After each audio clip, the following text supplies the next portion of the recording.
오늘 성경 말씀은 사도행전 1장 6절에서 14절입니다. 시몬은 12제자의 명단이 기록된 마태복음이나 마가복음, 누가복음 또는 사도행전 1장을 제외하고는 단 한 번도 성경에 나오지 않습니다. 이렇게 그를 설명할 자료가 없기 때문에 우리에게는 상상력이 필요합니다. 우선 그의 이름을 언급하고 있는 12제자의 명단 속에서 그가 어떻게 나오는지 보면 마태복음 10장 4절 가나안인 시몬 및 가룟 유다 곧 예수를 판 자라, 마가복음 3장 18절에서도 동일하게 가나안인이라고 기록되어 있습니다. 그러나 누가복음에는 그에 대해 조금 다르게 말하고 있습니다. 누가복음 6장 15절 마테와 도마와 알페오의 아들 야고보와 셀롯이라는 시몬과, 오늘 본문 들어가 그들이 유하는 다락방으로 올라가니 베드로, 요한, 야고보, 안드레와 빌립, 도마와 바돌로메, 마테와 및 알페오의 아들 야고보, 셀롯인 시몬, 야고보의 아들 유다가 다 거기 있어 여기서 셀롯이라는 시몬이라고 소개하고 있습니다. 셀롯은 열심이라는 뜻이고 그래서 그를 열심당원이라고 말하는 것입니다. 여기까지가 성경이 시몬에 대해 알려주는 전부입니다. 그러니까 이러한 사실을 근거로 나머지는 상상해 보는 수밖에 없습니다. 그러면 먼저 가나안인이 무슨 뜻일까요? 개역 한글 성경에는 가나안인 시몬이라고 되어 있습니다. 그렇다면 혹시 그의 조상이 가나안 사람이었던 것일까요? 아니면 가나안하고 비슷한 지명인 갈릴리 가나 출신이 아닐까 추정할 수도 있지만 대부분의 성경학자들은 가나안인이 잘못 번역한 것이라고 주장합니다. 가나안인의 가나나가 지명을 의미할 수도 있지만 히브리어에서 카나라는 말은 열심히 있는 이라는 뜻입니다. 그래서 최근에는 가나안인 시몬 대신 셀롯인 혹은 열심당원으로 해석하고 있습니다. 마태복음 10장 4절을 새 번역에서는 열심당원 시몬이라고 번역했고 누가복음 6장 15절에서는 열심당원이라고도 하는 시몬이라고 번역하였습니다. 그렇다면 이 열심당원이라는 것이 시몬에 관해서 무엇을 말해줄까요? 유대인 역사가 요세푸스는 예수님 당시 유대인들에게 중요한 그룹으로 4개의 파벌이 있었다고 말합니다. 첫 번째 그룹은 바리새파입니다.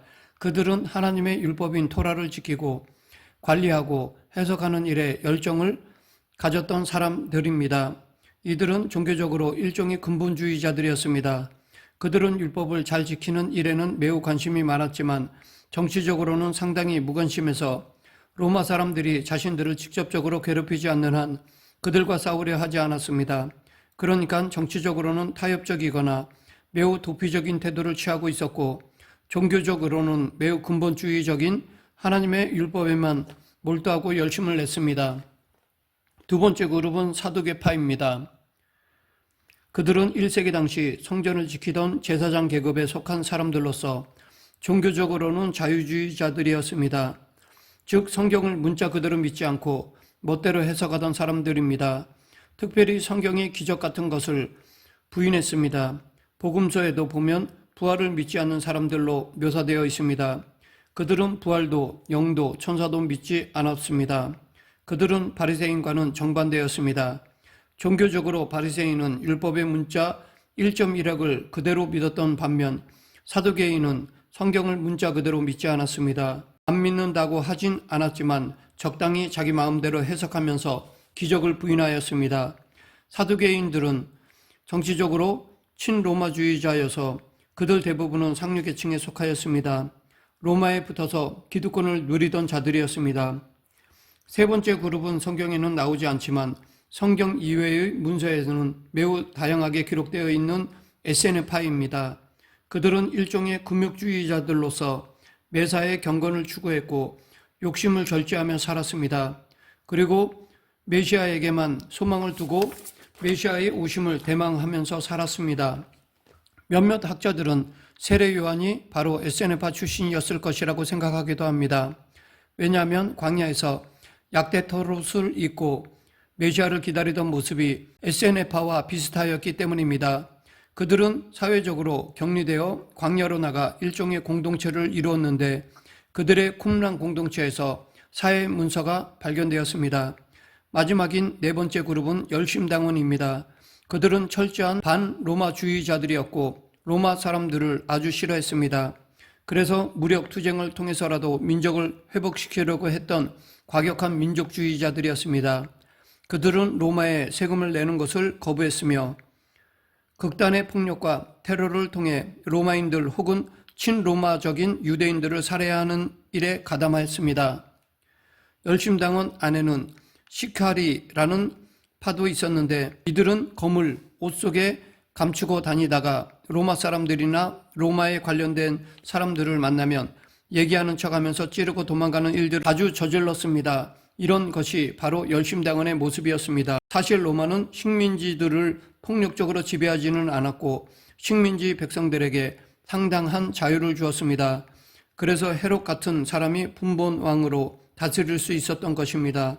그러다 보니 로마와 적당하게 타협하며 상당한 자유를 누리던 보통의 평범한 유대인들은 열심당원들 때문에 로마와의 관계가 곤란해진다고 생각하며 열심당원들을 싫어하기도 하였습니다. 그런데 아이러니컬하게도 이렇게 극단적인 열심당원들의 로마를 향한 폭력적인 공격과 증오가 오히려 유대의 파멸을 가져오는 결정적인 원인이 되었습니다. 웬만하면 그대로 놓아둘 텐데 이런 열심당원들의 활동 때문에 그대로 둘 수가 없다고 판단한 로마는 티투스 장군을 보내어 유대를 완전히 전멸하였습니다.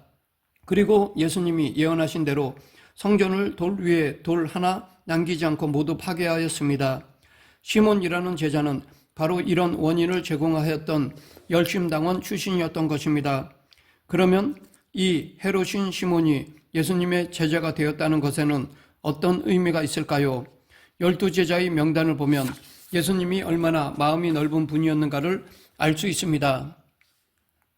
예수님의 12제자 가운데는 시몬 외에도 열심당원이 또 있었던 것으로 보입니다. 몇몇 학자들은 다데오 유다나 가룟 유다 또한 열심당원이었을 것이라고 추정하기도 합니다. 이렇게 12제자 중에는 이런 열심당원들이 있었는가 하면 동시에 열심당원들이 가장 증오하는 부류의 사람도 있었습니다. 로마의 빌부터 먹고 사는 세리마태였습니다. 그래서 열심당원 출신인 시몬은 마태만 보면 이를 갈았을 것입니다. 어쩌면 마태가 새로신 시몬과 눈이 마주칠 때마다 생명의 위협을 느꼈을지도 모릅니다. 그럼에도 예수님은 그렇게 정반대의 삶을 살고 있는 사람들을 똑같이 당신의 제자로 불러주셨습니다. 이런 정반대의 사람들을 제자로 부르셨다는 것 자체가 예수님이 얼마나 넉넉한 마음을 가진 분이셨는가를 알려줍니다. 그리고 예수님은 십자가에 달리시기 직전 최후의 만찬과 세족식을 하시면서 제자들에게 새 계명을 너에게 주노니 서로 사랑하라. 내가 너희를 사랑한 것 같이 너희도 서로 사랑하라. 너희가 서로 사랑하면 이로써 모든 사람이 너희가 내 제자인 줄 알리라 라고 하셨습니다. 이렇게 갈라지고 나뉘어 있는 제자들에게 사랑의 띠로 하나가 되라고 하신 것입니다. 왜냐하면 이렇게 하나가 되게 하는 것은 사랑으로만 가능하기 때문입니다. 우리는 이 새로신 시몬이 어떻게 해서 예수님의 제자가 되었는지는 알 수가 없습니다. 이것에 대해 성경에 전혀 기록되어 있지 않기 때문입니다. 하지만 아주 흥미로운 사실이 하나 있습니다. 마태복음 10장 2절부터 4절에 보면 12사도의 이름은 이러하니 베드로라 하는 시몬을 비롯하여 그의 형제인 안드레와 세베대의 아들 야고보와 그의 형제 요한, 빌립과 바돌로메, 도마와 세리마테, 알페오의 아들 야고보와 다데오, 가나나인 시몬 및 가룟 유다 곧 예수를 판 자라라고 말하고 있습니다. 이렇게 이름을 기록한 순서는 우연이 아닙니다. 제자들을 친한 사람끼리 묶어놓은 것입니다. 여기에 보면 크게 세 그룹으로 되어 있습니다. 첫 번째 그룹은 시몬 베드로, 안드레, 야고보, 요한입니다. 두 번째 그룹은 빌립, 나다나엘, 마테, 도마입니다. 세 번째 그룹은 다데오, 유다, 알페오의 아들, 작은 야고보, 셀로딘, 시몬, 가룟 유다입니다. 대부분 셀로딘 시몬과 가룟 유다가 늘 이름이 같이 붙어서 등장합니다. 그러니까 시몬의 가장 친한 친구는 가룟 유다였다는 것을 의미합니다. 가룟 유다도 열심당원 출신이었거나 그들과 교류하던 사람이었다면 셀로딘 시몬과 가룟 유다가 친구가 된 것은 당연한 것이라 봅니다. 같은 마음으로 살았기에 두 사람은 자연스럽게 어울렸을 것이고 같은 그룹이 된 것입니다. 하지만 가룟 유다는 끝까지 그리스도인이 되지 않았습니다. 예수님의 12 제자 중에는 들어있지만 그는 거듭나지 못했습니다. 요즘 말로 하면 교회는 다니지만 예수님을 구주와 주인으로 영접하고 믿은 것이 아닌 사람이었다는 말입니다. 그냥 종교인이었습니다. 반면에 열심당원 시몬은 변화되었습니다. 가룟 유다와 짝지었지만 시몬은 예수님을 믿고 끝까지 예수님의 제자로 남았습니다. 가룟 유다에게 동조하거나 그의 악한 계획에 가담하지 않았습니다. 가룟 유다가 자신을 속이고 자신의 욕망을 정당화하면서 살아갈 때 셀로진 시몬은 다른 인생길을 선택한 것입니다. 예수님이 전도를 위해 제자들을 둘씩 짝지어 파송하셨을 때 셀로딘 시몬과 가룟 유다가 짝지었으면 틀림없습니다. 아마 그 순서대로 제자들의 명단이 복음서에 기록되었을 것입니다. 물론 누가복음에는 야고보의 아들 유다, 다데오가 가룟 유다와 더불어 나오고 사도행전에도 야고보의 아들 유다가 가장 마지막에 나옵니다. 그러나 마태복음과 마가복음은 헬로진 시몬과 가룟 유다를 붙여서 기록하고 있습니다. 그러니까 셀로딘 시몬, 다데오 유다, 그리고 가룟 유다가 서로 친했다는 것이고 시몬과 다데오가 가룟 유다와 번갈아가며 짝을 했을 가능성이 높습니다. 어쨌든 그렇게 짝지어 나갔던 제자들이 돌아와 제자들이 겪은 일을 예수님에게 보고하였습니다. 이때 시몬은 이러한 체험들을 통해서 자신을 포함한 제자들을 파송하신 예수님이 살아계신 메시아가 확실하다고 믿었을 것입니다. 이뿐 아니라 예수님과 함께하면서 그의 가르침과 삶을 통해 예수님이 그리스도이심을 믿게 된 것입니다. 이렇게 그는 믿음이 성장하였습니다. 그리고 묵묵히 주님을 따랐던 것입니다. 그의 친한 친구 가룟 유다는 그런 가르침과 기적들을 체험하고도 예수님을 온전히 믿지 않고 결국 배신하게 되지만 셀로딘 시몬은 가룟 유다의 배신에 동조하지 않고 끝까지 예수님을 신뢰하는 제자로 남았습니다. 셀로딘 시몬은 열심당원이라는 배경을 가지고 있었기 때문에 그가 자기 민족에 대한 열정을 포기하는 것은 그렇게 쉬운 일이 아니었을 것입니다. 그러나 그는 예수 그리스도를 믿고 따라가면서 점차 민족에 대한 열정을 하나님 나라에 대한 열정으로 변화시켜 나갔을 것입니다. 그렇게 추정할 수 있는 근거 중에 하나가 바로 오늘 본문 6절입니다. 그들이 모였을 때 예수께 여쭈어 이르되 주께서 이스라엘 나라를 회복하심이 이때니까 하니, 여기서 이때는 예수님이 부활하신 후 이 땅에 40일 동안 계시다가 승천하시기 직전을 말합니다. 예수님의 부활이라는 놀라운 사건을 경험한 제자들 중에는 예수님이 당연히 이스라엘 나라의 회복, 즉 지금 로마에 의해 압제받는 자기 민족을 해방시킬 수 있는 능력을 가지신 분임이 틀림없다고 생각하며 기대한 것이었습니다. 그래서 이런 질문을 한 것입니다.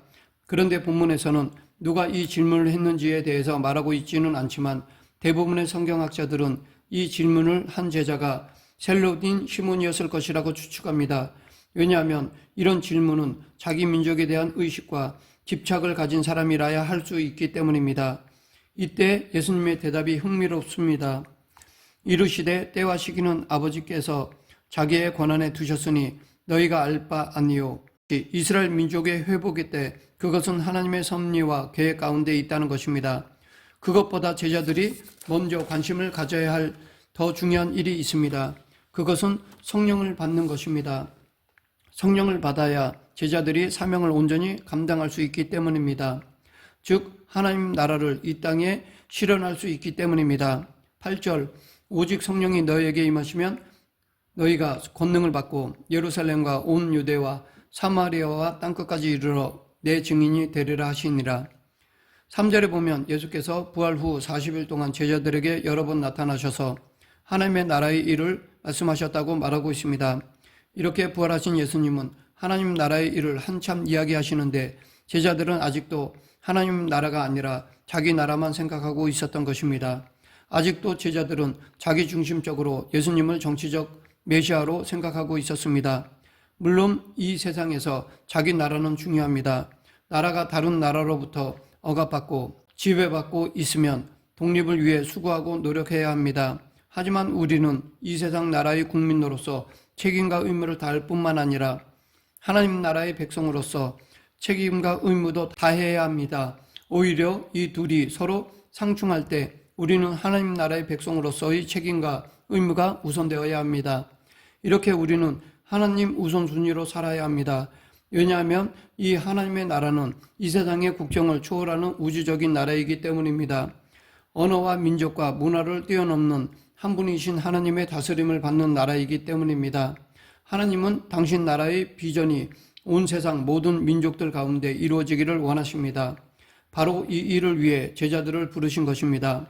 셀로딘 시몬은 예수님의 말씀을 진지하게 들으면서 그리스도의 제자로서 살아가는 가운데 유대민족 중심주의를 점점 극복해 나가고 진정한 하나님 나라의 비전을 갖게 된 것입니다.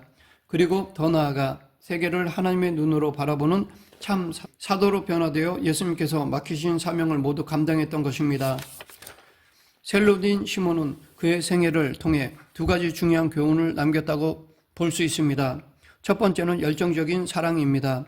예수님은 모든 사람을 사랑하셨습니다. 셀로딘 시몬은 예수님의 그런 모습을 점점 배워나가며 때로는 자기와 인연과 인생의 목표와 기질이 다른 사람들까지 포용하고 사랑하는 사람으로 변화되어 나갔습니다. 즉 예수님께서 세리마테와 셀로딘인 자신을 함께 부르시고 사랑하신 것을 보며 그도 그렇게 변화되어 간 것입니다. 그는 잘못된 민족주의를 향하던 자신의 열정을 넘어서서 자기와 다른 사람들도 하나님의 형상으로 지음받은 존재로 사랑하는 올바른 열정으로 승화시켰습니다. 둘째는 열정적인 복음 전파입니다. 성경 외의 문서들을 찾아보면 열심당원 시몬의 상징으로 물고기 모양이 많이 나옵니다. 물론 물고기는 초대교회 당시 그리스도인들의 상징이었습니다. 그러나 유독 셀로딘 시몬을 소개할 때 물고기가 같이 등장하는 이유는 그가 어떤 다른 제자들보다도 복음을 전하는 일에 열정을 가졌기 때문이었을 것이라고 생각됩니다. 교회 전승에 의하면 그는 소아시아와 북아프리카에 가서 복음을 전했고 이집트와 흑해 지역까지 갔으며 영국에도 잠시 진출해서 복음을 전했다고 합니다. 그 후 그는 페르시아에서 전도하다가 그곳에서 톱으로 잘려 순교했다고 전해지고 있습니다. 말씀을 맺겠습니다. 셀로딘 시몬은 예수님을 만난 이후 자기 민족을 향한 열심에서 예수님을 향한 열심으로 다른 민족까지 사랑하는 사람으로 바뀌었습니다. 좁은 자기 민족주의를 벗어나 모든 민족을 사랑하며 그들 가운데 하나님의 사랑과 예수 그리스도의 복음을 전하는 사도가 되었습니다. 우리도 내 중심, 내 민 중심에서 벗어나 어떤 사람이든 어떤 민족이든 사랑하는 마음으로 복음을 전하는 그리스도인이 되길 간절히 축원합니다. 기도하겠습니다. 사랑과 은혜가 풍성하신 하나님 아버지, 자기의 고정관념, 주장, 철학을 뛰어넘어 예수 그리스도를 본받아 사랑으로 세상을 품었던 시몬과 같이 지금 저희들도 세상적인 것에 얽매이지 않고 자유하며 복음을 위해 수고하는 그리스도인이 되게 하여 주시옵소서. 예수님 이름으로 기도드립니다. 아멘.